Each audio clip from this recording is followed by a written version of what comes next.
Welcome to the AFR Saints channel, where we provide you daily content on your favorite team, the New Orleans Saints. Do us a favor and hit that subscribe button. Be sure to leave your comments below and smash that like button. Who dat? One story that we will certainly follow here in the coming days is the goings-on with running back Kenyan Drake.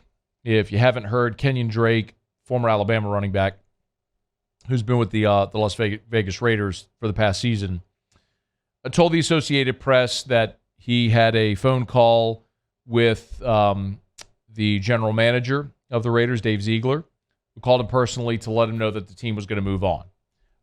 Quote from Kenyan Drake, he let me know they were planning on moving forward, how uncustomary it was for him to tell me himself. That was just a testament to the respect he has for me as a player and as a man. So Kenyan Drake's 28 years old. He was returning from a broken right ankle he suffered at the end of last season in Week 13.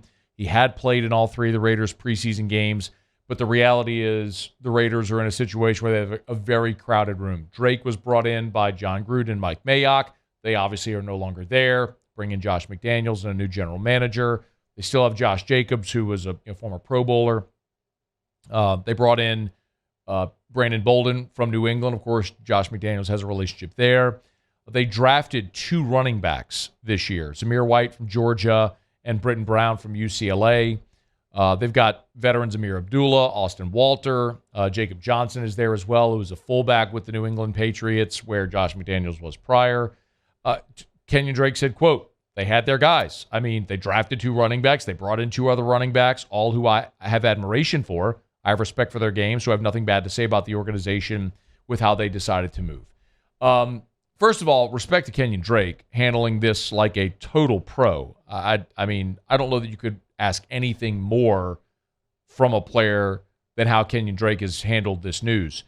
And I look at Drake as a guy who maybe has never reached the extreme heights that maybe he would have hoped. He was a third-round pick coming out of Alabama. Of course, had a broken leg, injured during his time in Tuscaloosa as well.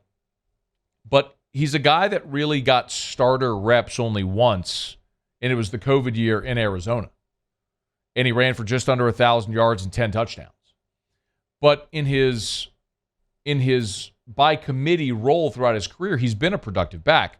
As a rookie, he ran for 5.5 yards a carry in Miami, first 4 seasons in Miami. In his second season, 4.8, 4.5. And then his fourth year in Miami, he saw his production dip, his attempts dip, and then obviously left and signed on with Arizona, spent 2 seasons there, and then last year with the Raiders. It's a guy who you would assume after having played at 28 years old, having played in 89 games, with under 800 career carries and 3,300 career yards. He's a guy, although he's played 7 NFL seasons, at 28 years old and never been really a primarily featured back, he's got a lot of tread on the tires. The other thing I'll tell you about Kenyan Drake, and this was true during his time at Alabama, because he not only was a running back, but caught passes and was a returner as well. He's a guy who has returned kickoffs during his career, which makes him valuable as a special teamer, but has been a very good pass catcher in the NFL also. Just this past season in Las Vegas, he caught 30 balls for just under 300 yards. That's something the Saints have always done within their offense. And all of this to say, we've talked so much this offseason, about the Saints in the running back position.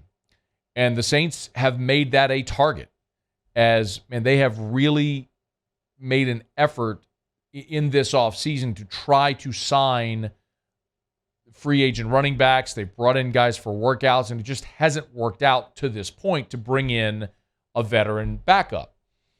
You've got Alvin Kamara, and it seems as though the Saints are going to get good news with respect to Kamara this season. All the reports are, Schefter had it last week, that, and Michael Balco had it a couple of weeks ago, that follows me on Twitter, by the way.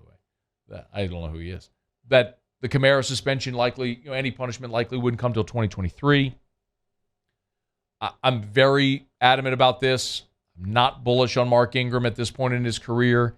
I think You've seen the production slide over the past 3 seasons for him, and it's you need to have a viable option there. Dwayne Washington's going to make the team, obviously, as a special teamer, but they've already released Divino Zigbo. Tony Jones Jr. left practice today with an injury. Abram Smith has been disappointing, I think it's fair to say. We were hopeful that that he might pop off here in the preseason, and it just hasn't really worked out for the undrafted free agent out of Baylor. If you have an opportunity to add a guy like Kenyan Drake, who's a former third-round pick, who's played 8 NFL seasons, or 7 NFL seasons, going into his 8th NFL season, who's still only 28 years old, who's got a lot of tread on the tire. Yes, he's coming off of a season where he got injured in Week 13, broken ankle, and that was separate. But also, when you hear the way he carried himself and the things that he's had to say about the Raiders organization because of the way they handled everything, class, professionalism, the Saints have made character such a feature of the Peyton era. And I know it's now with Dennis Allen, it's sort of an extenuation of that. And he certainly seems like a guy that will fit the locker room culture in New Orleans. You got to make this call. Now, it's not official until the Raiders let him go, but the Raiders have just clearly made their decision and their determination of, who their guys are going to be, so much so that they're eating salary with Kenyan Drake each of the next 2 years, which will total over these 2 seasons about $8 million that they're going to eat in dead cap money. But he will be a free agent, and he would be free to sign with anyone. And the Saints could certainly do a team-friendly deal if Kenyan Drake is interested, and barring no other suitors or whatever the market may be. But for me, that's an easy one. You have an opportunity to get younger and more versatile at the running back position with a guy like Kenyan Drake, which is one of those spots where you need help still at running back. That's very apparent right now behind Alvin Kamara and Mark Ingram. So you got an opportunity when this becomes official that the Raiders move on formally from Kenyan Drake. Saints got to make that phone call because I don't know that there's a better option right now on your roster or in free agency available than what Kenyan Drake could bring to the Saints. Hey, thanks so much for watching. Please leave your comments. I love to interact, and be sure to hit the red subscribe button below.